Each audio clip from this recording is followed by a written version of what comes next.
श्रावण महिना 2026 संपण्यापूर्वी तुम्हाला हा निळ्या एका गोकर्णाच्या फुलाचा उपाय करायचा आहे. हा उपाय केल्यानं 7 पिढ्याची दरिद्रता दूर होऊन साक्षात महादेव व महालक्ष्मीचा वास तुमच्या घरामध्ये राहील.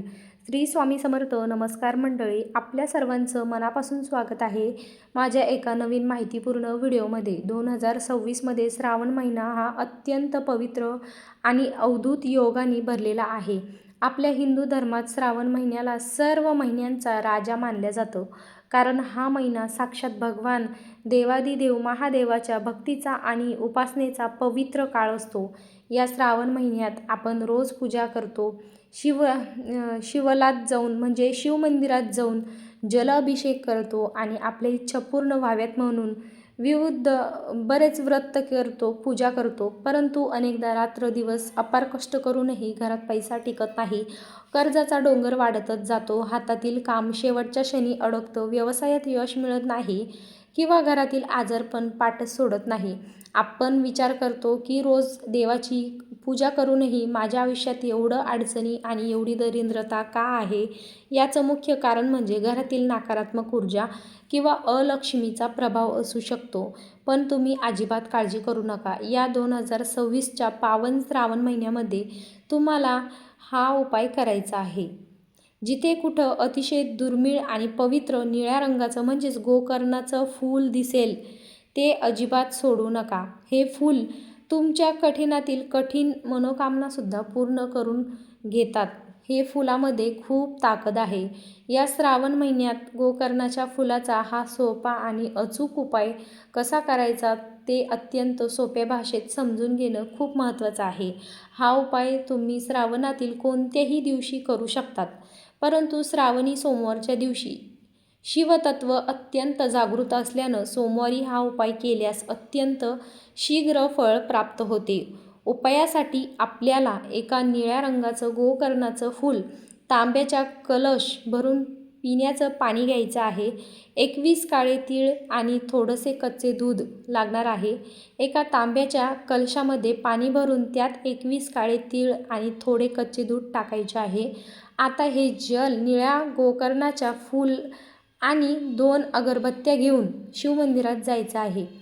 मंदिरात सर्वप्रथम 2 अगरबत्त्या लावून शिवलिंगावर ते दूध व तीळ याचं मिश्रण करून जल अर्पण करायचं आहे. त्यानंतर ते निळं गोकर्णाचं जे फूल आहे ते थोडं पाण्यानं ओलं करून अत्यंत श्रद्धेनं शिवलिंगावर अर्पण करायचं आहे. तिथे बसून शक्य असल्यास तर 108 वेळा किंवा किमान 16 वेळा तरी महामृत्युंजयचा जप करायचा आहे. तुम्हाला महामृत्युंजयचा जप करणं शक्य नसेल तर तुम्ही ओम नमः शिवाय किंवा श्री शिवाय नमस्तुभ्यं या मंत्राचा सुद्धा तुम्ही जप करू शकतात.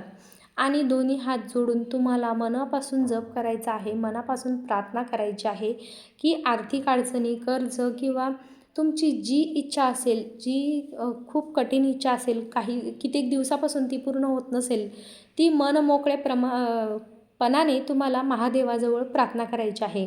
पूजा संपन्न झाल्यानंतर शिवलिंगावर अर्पण केलेलं ते गोकर्णाचं फूल महादेवाचा प्रसाद म्हणून पुन्हा उचलून घरी घेऊन यायचं आहे आणि तुमच्या तिजोरीमध्ये किंवा पैसा ठेवण्याच्या ठिकाणी सुरक्षित ठेवायचं आहे. हे अभिमंत्रित झालेलं फूल साक्षात माता लक्ष्मीला आणि कुबेर देवाला आकर्षित करतं, ज्याच्यामुळे पैशाची चणचण कायमची दूर होते. तसेच जर तुमच्या घरात सतत आजारपण असेल किंवा कुणाचा मोठा आजार बरा होत नसेल तर श्रावण सोमवारी महादेवाच्या मंदिरात जाऊन एका निळ्या गोकर्णाच्या फूल आणि एका तांब्यात जल शिवलिंगावर अर्पण करा. त्यानंतर ओम नमः शिवाय या मंत्राचा जप करा. ते फूल घरी आणून एका पांढऱ्या स्वच्छ कपड्यात बांधून घ्यायचं आहे. तुमच्या स्वयंपाकघराच्या ईशान्य कोपऱ्यामध्ये ते ठेवून द्यायचं आहे. यानं घरातील आजारपण आणि वाईट नजर पूर्णपणे नष्ट होते. याशिवाय मुलांची, आपल्या मुलींची विवाह जर अडकलेली असेल, अडथळे येत असतील किंवा अडकलेले कामं पूर्ण होत नसेल तर ते एका निळ्या गोकर्णाच्या फुलावर थोडंसं मीठ ठेवून संबंधित व्यक्तीच्या डोक्यावरून घड्याळाच्या काट्याच्या दिशेने उतरायचं आहे. ते पण 7 वेळा. वाहत्या पाण्यामध्ये ते फूल विसर्जित करायचं आहे. यामुळे सर्व विघ्न टळतात. वास्तुशास्त्रात गोकर्णाच्या वनस्पती अत्यंत शुभ मानल्या जातो. श्रावणात श्रावण महिन्यामध्ये घराच्या पूर्वी किंवा उत्तर दिशेला हे झाड लावल्यानं सर्व वास्तुदोष जळून खाक होतात. म्हणूनच 2026च्या या पवित्र महिन्यामध्ये हा उपाय तुम्हाला करायचा आहे. हा उपाय म्हणजे तुम्ही श्रावण महिन्यामधल्या कुठल्याही दिवशी केला तरी चालतो, पण जर शक्य असेल तर सोमवारी केला तर त्याचा प्रभाव अत्यंत वेगाने होतो. व्हिडिओ आवडला असेल तर लाईक करा, शेअर करा आणि चॅनलवर नवीन असेल तर सबस्क्राईब करा. कमेंटमध्ये श्री स्वामी समर्थ नक्की लिहा.